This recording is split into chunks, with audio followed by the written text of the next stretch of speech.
my grandma is a master gardener in Texas, and she lives on a 50-acre farm out there, so she has plenty of plants that she grows out there, like peaches and cabbage and broccoli and all that stuff out there. So it just kind of started with that since my grandma had gardening, and then my mom does have some gardening that we do in our backyard. So I've just kind of always been around it. Well, it's fulfilling to watch a young guy like Jacob step up and go through the planning process.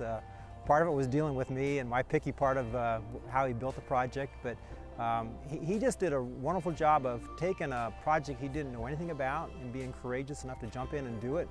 And anytime you watch somebody take on a challenge they're uncomfortable with at the start and grow in it, in leadership and helping other people get it, yeah, that's exciting as a leader to watch a young man develop like that. Well, first off, I came here at Papa's Pantry to meet with Miss Saunders and Mr. Phillips, who's their gardening advisor for out back here.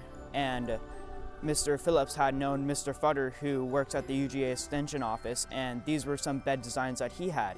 So whenever we all came to meet, this is what he had brought, and we all liked the beds a lot since they looked a lot nicer and cleaner than some of the other ones, and they do last a lot longer.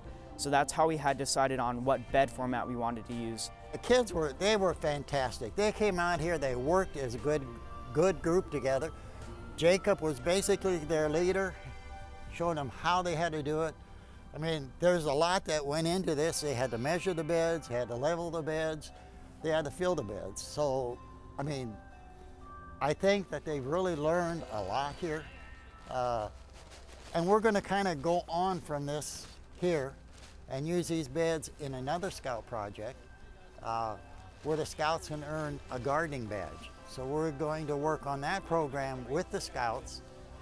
So not only do they see the finished bed, but they can see what the beds are actually going to be used for and how they're accomplishing to help other people less fortunate than them to be able to get fresh produce. What's nice about this is they're nice and tall. They're a little taller than the older beds.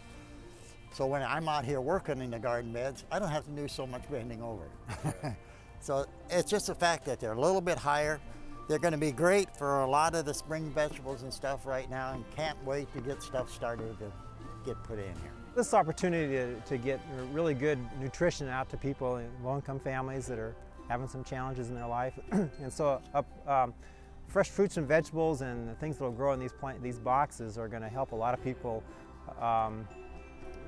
just have a better life.